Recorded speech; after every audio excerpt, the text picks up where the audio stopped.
Hello, today I will show you how to upgrade your industry in F1 Manager 2024. First, we'll need to go to the industry or facilities section. Then we want to pick one of the sections we want. I will pick the factory. Now, the effectiveness will go down after some time, so we would need to refurbish the factory, but right now it's at 100%, but we may want to upgrade it, and I will do it right now. Tap upgrade and tap confirm.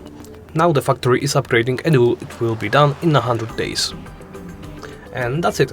Thanks for watching, and please remember to comment, like and subscribe.